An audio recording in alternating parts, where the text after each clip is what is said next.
Okay, I had to, you guys might be excited to know, but I have to submit projects to my classes at CSUN, and so I submitted one of these videos as our project. Here's my project. Wait, you go to CSUN? Yeah. Yeah, with your mommy. Isn't that Oh, fun? yeah. Yeah. Right. We're homies at school. Do you ever see her? So, I've seen her once. Yeah. All right, let's go ahead. We'll start with the prayer. Loving Father, thank you so much for giving us your word. Thank you for letting us look into it and to see how all these things were fulfilled, to recognize that you are working and that you are there and that you rule in the kingdom of men. Help us to remember this. Drive this lesson home. We pray this now in the name of your Son, Jesus. Amen. Okay, so we're going to look at some very exciting things today. Really, this chapter is very swiftly becoming one of my favorites, just because there's so much there and there's so many neat things. So what we looked at a little bit is the two stages of the lion, right? We said the first stage of the lion represents Assyria. The second stage represents Babylon. That's right. So our first stage then was Assyria, and it was the mean, fierce, conquering nation. So we saw that. We saw how they cut people's skin off and hung them on walls. So pretty gross, right? Very lionish. Well, we also want to look at some biblical examples then of how this happened. Now, no cutting things off, but it is pretty scary, some of the things that they would do. So here's what we're going to look at. Here's our biblical example. Israel rebelled against Assyria. Now we know how they felt about rebels. They did not like them. So they rebelled against Assyria. So this is what they did. 2 Kings 17, verses 23 to 24, says, "Until the Lord removed Israel out of his sight, as he had said by all his servants the prophets, so was Israel carried away out of their own land to Assyria unto this day. The king of Assyria brought men from Babylon, from Cutha, from Ava, and from Hamath, and from Sepharvaim, and placed them in the cities of Samaria, instead of the children of Israel. And they possessed Samaria and dwelt in the cities thereof." So that's pretty bad. You don't really hear about that kind of thing happening. You know, one nation comes, totally destroys your government, spreads you all over the place throughout the world, and then brings a whole bunch of other people and puts them in where you're living. That just wasn't a typical kind of thing to have happen. But this is just how mean Assyria was. You know, they were they're never going to rebel against us again. We'll make the Jews go live out there and there and there and all these different places, and then we'll put other people in the Jewish cities. Ha ha. And that was what Assyria did. Assyria wasn't very nice. Here's another one. Judah rebelled against Assyria. So do you remember the story of Sennacherib? He comes and he besieges Jerusalem. Well, Jerusalem was the last city in Judah that was still around. So he had gone through and he destroyed all the cities of Judah. Then he comes to Jerusalem, and now he's besieging it. So here's what happens there. This is what we're told about that siege. Isaiah 10, verses 5 and 6, this is what God calls them. "O Assyrian, the rod of my anger and the staff in their hand is mine indignation. I will send him against a hypocritical nation, and against the people of my wrath will I give him a charge, to take the spoil, to take the prey." And this is what he says they're going to do. "Assyria will tread down Judah like the mire of the streets." That's how mean Assyria was. He was I'm going to send against them my biggest weapon, Assyria, right? And Assyria's going to come, and it's going to treat Judah like they're dirt. It's going to come, and it's going to squash them like they're, like trash in the street. So, pretty intense, right? This is what Assyria would do. So that is exactly what happened. Have you guys ever heard of Sennacherib's prison? Have you ever been to the fair, the LA County Fair at our booth? Okay, we have a copy of it there. It's kind of exciting because there's only 3 in the whole world. So we have a cool copy of it. So what Sennacherib did is he wrote all about the things that he had accomplished during his reign. This is what he wrote about Judah, right? Because he came into Judah and he totally destroyed them, except for Jerusalem. He couldn't take Jerusalem. And it's really funny. Just as we read through this, notice what he says about Jerusalem. It's pretty hilarious. Because he can't write down, "And I conquered Jerusalem," because he didn't. But he destroyed everything else. So this is what he says. He says, "As for Hezekiah the Jew, who did not submit to my yoke, 46 of his strong-walled cities, as well as the small cities in their neighborhood, which were without number, by leveling them with battering rams." Okay, anyway. He's supposed to have taken them. Somehow I must have missed that when I was writing it down. "And by bringing up siege engines, by attacking and storming on by foot, by mines, tunnels, and breaches, I besieged and took those cities. 200,000, 150 people, great and small, male and female, horses, mules, asses, camel, cattle, sheep, without number, I brought away from them and counted as spoil. Himself, and this is what he says about it, himself, like a caged bird, I shut up in Jerusalem, his royal city. Earthworks I threw up against him. The one coming up out of the city gate, I turned back to his misery. The cities of his, which I had despoiled, I cut off from his land. So he basically says, he had all these fortified, strong cities. Guess what? I took them all. 46 of them. He said, I took 200,000 people as captives. I'm pretty cool. And so that's what he was saying. I just went through, and there was nobody who could stand against me. That was how he treated them. So, not so good. All right. Now, that was basically Assyria as a lion. They were very scary. If you got a phone call saying, hey, Assyria's coming, you'd be like, oh no, right? You'd be very, very scared. You'd be very sad. Because it meant that you were going to die, basically. And not that you would die, but you would say goodbye to your skin, too. So it was really nasty. You were going to lose, and it was going to be pretty gross how you died. That was just how it worked in Assyria. Except for one nation. And who was that? That was Judah. And this is really cool. So you're going to notice that this happens all throughout, in every one of these symbols that we look at. That basically, every time it shows somehow, this was a powerful empire, but God ruled over them. Because, just check this out. So, in every one of them, let's look at 2 Kings 18, 20 to 22. This is what God says to Sennacherib. Right? So Sennacherib says, I took all these cities, I did all these great things, I was so cool, I was going to tread them down like mire in the streets. Right? That's what Isaiah said about him. Well, when he actually comes, here's what God says about him. He was able to punish Judah by taking those 46 cities, but then God says, you've gone far enough. Hezekiah is a righteous man. The nation might not be righteous, but I don't want Hezekiah and his city troubled. So, here's what he puts down. 2 Kings 18. Bethany, if you can read 20 to 22 for us. Yep. Thou sayest, but they are but vain words. I have counsel and strength for the war. Now, on whom thou dost trust, that thou rebellest against me? Now, behold, thou trustest upon the staff of this bruised reed, even upon Egypt, upon which, if a man lean, it will go into his hand and pierce it. So is Pharaoh, king of Egypt, unto all that trust in him. That's definitely not what I want. I'm sorry. These, stinky. Okay, what we want is 2 Kings 19, verses 20 to 22. Sorry, I don't have it up right. Can you go ahead and read that one? Then Isaiah the son of Amoz sent unto Hezekiah, saying, Thus saith Yahweh, God of Israel, that which thou hast prayed to me against Sennacherib, king of Assyria, I have heard. This is the word that Yahweh hath spoken concerning him. The virgin, the daughter of Zion, hath despised thee, and laughed thee to scorn. The daughter of Jerusalem hath shaken her head at thee. Whom hast thou reproached and blasphemed? And against whom hast thou exalted thy voice, and lifted up thine eyes on high, even against the Holy One of Israel? So we have an interesting kind of thing happening. God says, Assyria, you're the rod of my anger. You're going to tread down these people like mire in the streets. They did. Then they came against Jerusalem, and Assyria said, are you really going to trust in Yahweh? Come on, what can he do? And God says, now you went too far.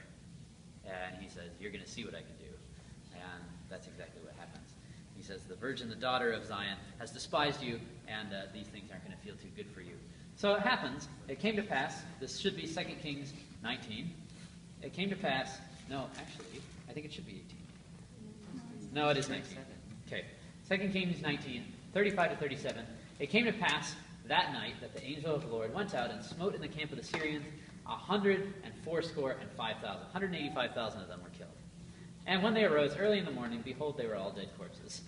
So Sennacherib, king of Assyria, departed and went, and returned and dwelt at Nineveh. It came to pass, as he was worshipping in the house of Nisroch his god, that Adrammelech and Sharezer his sons smote him with the sword, and Esarhaddon his son reigned in his stead.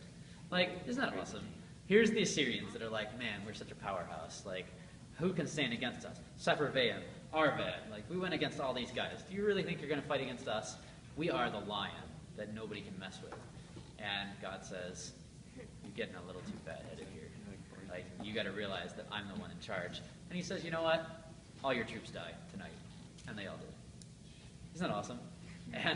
And Sennacherib's like, oh, sad, right? So he goes home, and then he dies. Like, too bad, dude. That's what happens. All right, so that's how it went. Because what God's showing us is the Most High rules, and that's the lesson. And he will just remind us of that over and over. Yeah, every time I was working on this class, I always get that song. The Most High rules. Okay. So, yeah. That's the lesson, though, and it comes out in every symbol. We'll see it in both faces of the lion. We'll see it in the bear, in the leopard. We'll see it in the fourth beast. God is always teaching us, showing his servants the Most High rules. Okay, so now let's take a look at the other lion. Isn't this one like much cuter than the other one? This is the lion like a man, right? So this one's nice. Okay, so what we're going to see, and this is crazy, the Assyrians were scary, right? They were scary, fierce, brutal. Well, Babylon was different. And it's so interesting to just see how well the prophecy fits. I think that's what's fascinated me throughout all of this. Like, you kind of grow up learning, oh yeah, this represents Assyria, this represents Babylon, da-da-da-da-da. But to actually look at the details and to see how well it fits is crazy. So, the Babylonians were conquerors. It's true. But they were super different than the Assyrians. So let's just take a look at this. Let's go to Jeremiah 46. We're going to read about how they treated Egypt. So remember what we read about Assyria and the way they treated Israel and Judah, right? They rebelled, so therefore Assyria was just going to totally obliterate them, scatter them all throughout their empire, replace them with somebody else. Well, Babylon treated the people that rebelled against them very differently. So here's what we learned about Egypt. Let's just do Jeremiah 46:2. Lydia, if you can do that. Against Egypt, against the army of Pharaoh Necho, king of Egypt, which was by the river Euphrates and Karachanish, which Nebuchadnezzar, king of Babylon, smote in the fourth year of Jehoiakim, the son of Josiah, king of Judah. Okay, so Egypt rebelled against Babylon, and all we read is he smote them. That was it. You know, it wasn't he went there and he cut off their skin. It wasn't like he went there and he totally destroyed Egypt and scattered them all throughout the world. Like, he just went there and he beat them, and he was like, okay, listen, next time. Like, you know, you better be good. Okay, again, 2 Kings 24, verse 7. It's the same thing. This is very much how Babylon was. They were very different than Assyria. It wasn't, I mean, you know, if you made Babylon mad, yes, you were going to lose. But it wasn't like, oh man, you know, we better go, like, hide under a rock or something. Like, Babylon wasn't as scary. So 2 Kings 24:7. Let's take a look at this one. This is still about them and Egypt, I believe. Ryan, go for it. And the king of Egypt came not again any more out of his land, for the king of Babylon had taken from the river of Egypt unto the river Euphrates all that pertained to the king of Egypt. Okay, so king of Egypt didn't cause him any more problems because the king of Babylon took it over. But that's all it says. You know, he left the king still there in Egypt. He didn't go and, like, totally destroy him. Okay, this is just how Babylon was. We see this over and over. Do you remember how Nebuchadnezzar eventually took Judah? It's kind of like a weird story. So here's all the verses if you want them. But basically what happens is Nebuchadnezzar comes up against he comes up against Jehoiakim. He comes up against Jehoiakim and he's like, hey, be my servant. And Jehoiakim says, okay, you're scary. I will be. So he says, sure, I'll be your servant. That's basically like what happens. So he says, sure, I'll be your servant. So he does. And then he says, ha, I changed my mind. So he rebels against him. Now, if that were Assyria, Jehoiakim would have been totally gone. Like, Judah wouldn't have existed anymore. But that's not what happened. So the king of Babylon, Nebuchadnezzar, comes back and he's like, excuse me, you were going to be my servant, and you rebelled. That was bad. So he says, I'll take you away. So he takes him into captivity, and he says, but, you know, I like Judah because I'm nice. I'm a lion with a man's heart, right? So I'm nice. So I'm going to make your son the king. So he says, Jehoiachin, you're Jehoiakim's son, be king. And Jehoiachin's like, wow, that was nice. So he becomes king. And Nebuchadnezzar says, I'm leaving. Bye. So he leaves. So Judah still exists. It's pretty weird. Like, if that were Assyria, that wouldn't have happened. So Judah still exists. Then Jehoiachin says, you know what, I'm going to rebel. Like, I don't know why. That wasn't very smart. But he says, I'm going to rebel. And Nebuchadnezzar comes back and he's like, really? Come on, I was nice. And so he says, but okay, you know what? I'm going to besiege your city again. So he does, and Jehoiachin says, yeah, that was a bad idea. So Jehoiachin surrenders. And Nebuchadnezzar says, okay, you surrendered. Well, I'm going to take you back to Babylon. You can come and live here. But eventually, he actually gets exalted. Jehoiachin does. It's the last chapter in Jeremiah. He gets exalted, and he sits with all the other kings. So it works out pretty good for him. He surrendered. But Nebuchadnezzar then says, but, I'm still nice. So I'll take you captive, but I'll leave Judah still as a nation. So he says, Jehoiachin, let's have your uncle become king. So he makes his uncle king, Zedekiah. So Zedekiah becomes king.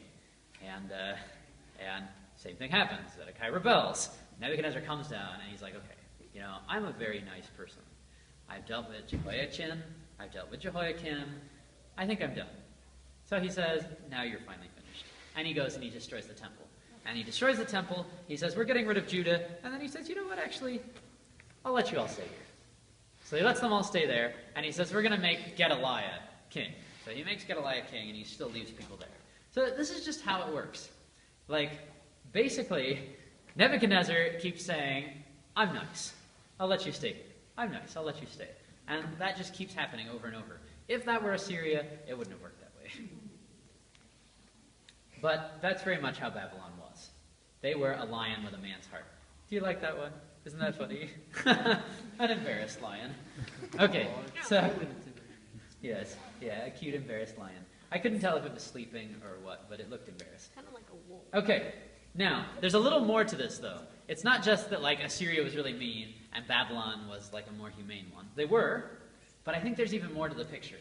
So, check this out. Here's exactly what we read in Daniel chapter 7. Here's our echo. Daniel 7:4. First was like a lion and had eagle's wings. I beheld till the wings thereof were plucked. It was lifted up from the earth and made stand upon the feet as a man, and a man's heart was given to it. Now, you'll probably want this as a cross-reference. Do you hear any echo when you read about this humbled lion? The one that was made stand upon its feet as a man, it was lifted up, and a man's heart was given to it.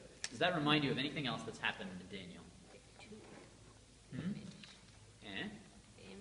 The image? It could. That's not what I was thinking of, but it might. It very well could. Check this out. Daniel 4, verses 15 and 16. This is what we read about Nebuchadnezzar. It says, nevertheless, leave the stump of his roots in the earth. Let his portion be with the beasts in the grass of the earth. Let his heart be changed from a man's, and let a beast's heart be given unto him, and let 7 times pass over him. Now, notice this connection. It's like the exact opposite. The beast gets a man's heart, and the man gets a beast's heart. Isn't that funny?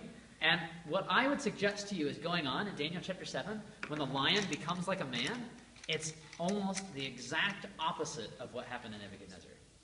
It was like when Nebuchadnezzar repented and everything got reversed, he was given a man's heart.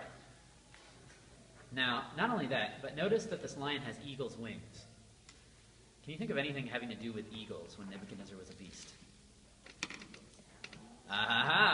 So check it out. Here it is, Daniel 4:33.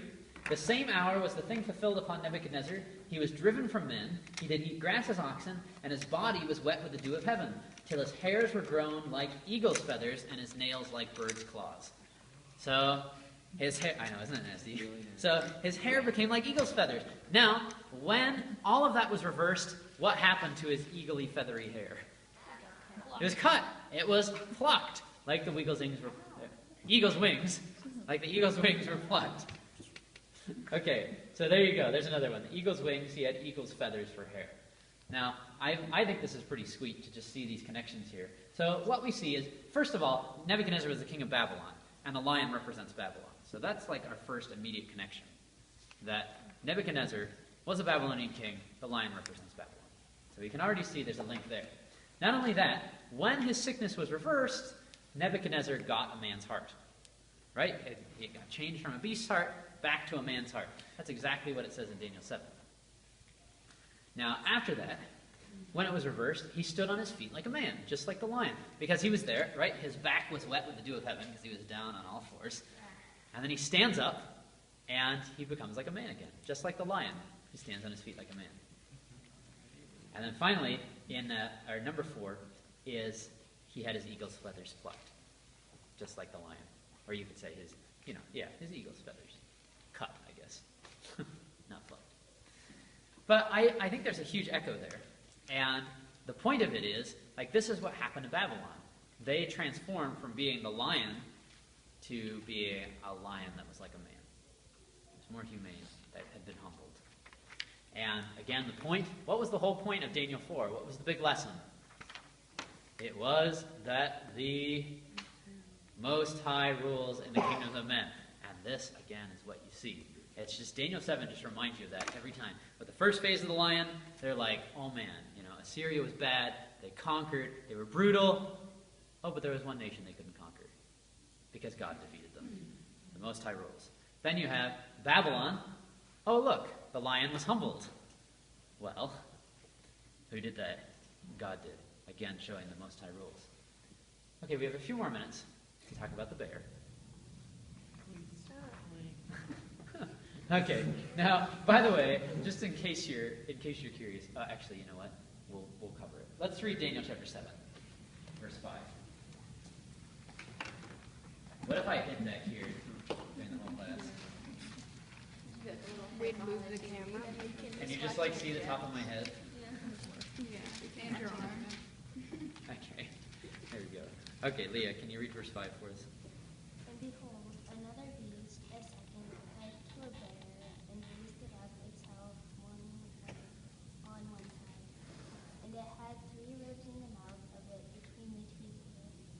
And they said, thus unto it, arise, devour much flesh. Okay, so there's our bear. We got one verse about our dear bear. Now, the first thing that we're going to see is that it was raised up on one side. Okay, so what do you think that indicates?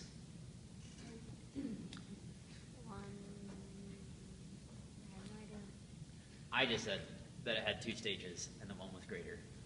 Now, in case you want it, we're not going to look at it, but Daniel 8 verse 3 shows the same thing. It describes the Persian Empire, because again, we had talked about how this represents the Persian Empire. It describes the Persian Empire as a ram with 2 horns, so like 2 phases. But it says, but one horn was greater than the other. So it had, one big old huge horn, and one horn that was, little. Kind of an off-balance ram. Hello, train.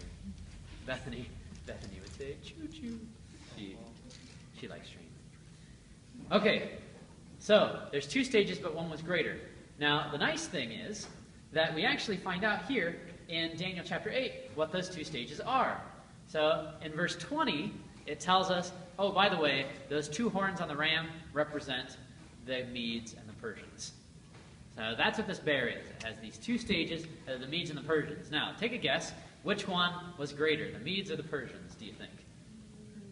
Yeah, the Persians.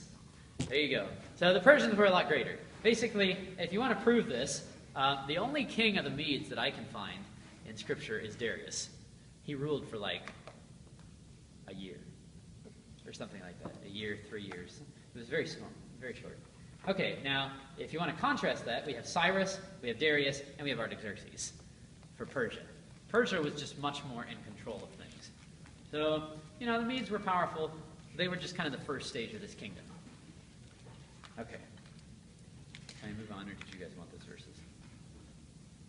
I want those verses. No, okay. Okay, all right. You have it. Cool. Now, let's talk about the 3 ribs.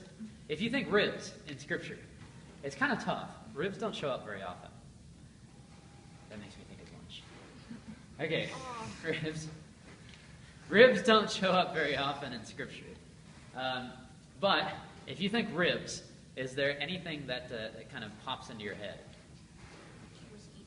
Besides eating. I mean, in the Bible. Adam and Eve. Yeah, that's the only place. Basically, ribs are used about Adam and Eve, right? Eve is created from Adam's rib. The only other times that they show up is and Joab went up to him and smote him under the 5th rib. That kind of thing. It just shows that all the time. He just stabs the guy under his rib. So that's probably not very symbolic at this point. So we're looking for what does a rib mean in Scripture. The big one that shows up is Genesis chapter 2. So Genesis 2:23, Adam said, "This is now bone of my bones, flesh of my flesh. She shall be called woman because she was taken out of man." It doesn't say rib there. Sorry. I think it says it in the verse before. But the point is that the rib that she was made out of represented him. It was, because she was now made out of that rib, she was bone of his bones, flesh of his flesh.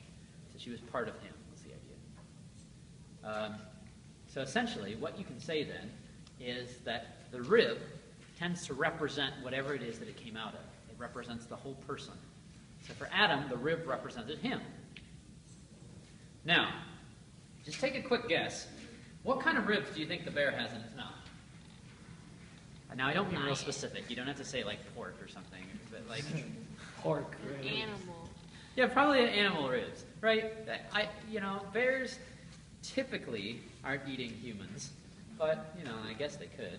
So what we see, here's some 4 points for you. A rib may represent a person or an entity. That's what it seems to indicate, that it represents a whole person or a whole, animal. The ribs were in the bear's mouth, as though the bear had eaten the person or beast from which the rib came. All right? So the bear was eating. It had been eating. It had 3 ribs. Now, bears typically eat beasts and not humans. And then finally, beasts represent Gentile kingdoms. So what we see when we see 3 ribs in the bear's mouth is that the bear had eaten what? 3 Gentile kingdoms. Does that seem legitimate? Does that make sense?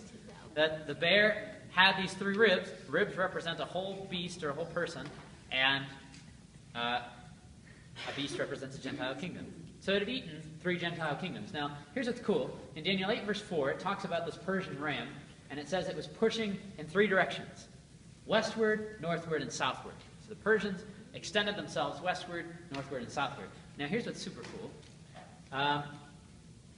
It just so happens that there were 3 major kingdoms in each of those directions.